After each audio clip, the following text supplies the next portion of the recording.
সাল 2009 ফেব্রুয়ারির 25 ও 26 তারিখ। গা শিউরে ওঠা মর্মান্তিক সেই দিনের কথা স্মরণ করলে বুক কেঁপে ওঠে আজও।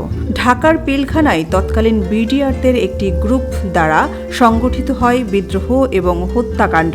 ওই দিন বিডিআর সদর দপ্তরের সংগঠিত বিদ্রোহের ঘটনায় নিহত হন 57 সেনা কর্মকর্তা সহ মোট 74 জন সেনাবাহিনী। আর এই ঘটনা আলোড়ন সৃষ্টি করে দেশের গণ্ডি পেরিয়ে আন্তর্জাতিক অঙ্গনে। আর সে কারণে পরবর্তীতে বিডিআর সংস্থাটির নাম পরিবর্তন করে বিজিবি করা হয়। বর্তমানে সংস্থাটি বিজিবি নামেই পরিচিত। এবার সেই পিলখানা বিডিআর বিদ্রোহের সঠিকভাবে পুনঃতদন্ত শিগগিরই শুরু হবে বলে জানিয়েছেন স্বরাষ্ট্র উপদেষ্টা লেফটেন্যান্ট জেনারেল মোহাম্মদ জাহাঙ্গীর আলম চৌধুরী। সোমবার 2 সেপ্টেম্বর সচিবালয়ে অফিস কক্ষের সামনে সাংবাদিকদের সঙ্গে আলাপকালে এই কথা বলেন স্বরাষ্ট্র উপদেষ্টা।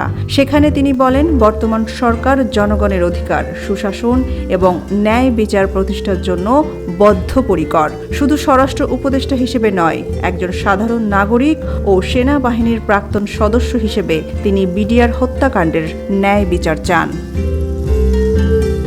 শুধু তদন্ত নয়, এ হত্যাকাণ্ডের ন্যায় বিচার প্রক্রিয়াও শিগগিরই শুরু করা হবে বলে তিনি জানান।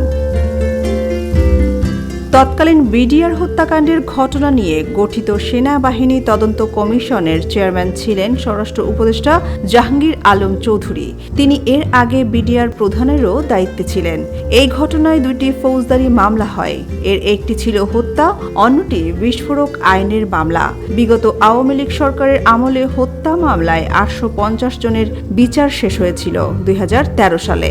তাতে 152 জনের ফাঁসি, 160 জনের যাবজ্জীবন ও 256 জনকে বিভিন্ন মেয়াদে কারাদণ্ড দেওয়া হয়। খালাস পান 278 জন। কিছু আপিল ও লিভ টু আপিল এখনও শুনানির অপেক্ষায়। অন্যদিকে বিস্ফোরক আইনের মামলায় 2010 সালে 834 জন আসামির বিরুদ্ধে বিচার কাজ শুরু হয়েছিল, কিন্তু মাঝপথে বিস্ফোরক মামলার কার্যক্রম এক প্রকার স্থগিত রেখে শুধু হত্যা মামলার সাক্ষ্য উপস্থাপন করে রাষ্ট্রপক্ষ। ফলে এই মামলার বিচার ঝুলে যায়। তবে শাসন ক্ষমতার পরিবর্তনে অন্তর্বর্তী সরকার দায়িত্ব নেওয়ার পর বিডিআর বিদ্রোহের ঘটনার তদন্ত পুনরায় শুরুর দাবি ওঠে। অনেকে মনে করেন পিলখানা হত্যাকাণ্ড হাসিনা ও ভারতের ষড়যন্ত্র। 47-এর পর থেকে ভারত চায় তাদের সংস্কৃতি ও শক্তি দিয়ে এদেশকে তাদের পেটের মধ্যে ভরে রাখতে। তাই তারা শেখ হাসিনার সাহায্যে আমাদের মিলিটারি পাওয়ার ও ইসলামী মূল্যবোধ দুটোই ভেঙে দিয়েছে। দীর্ঘদিনের পরিকল্পনা করে পিলখানা হত্যাকাণ্ড চালানো হয়েছে। পিলখানা হত্যাকাণ্ডের সঙ্গে আওয়ামী লীগের নেতারা জড়িত ছিলেন বলে মন্তব্য অনেক সেনাবাহিনী অফিসারের। সোনিয়া খান, খবর সংযোগ।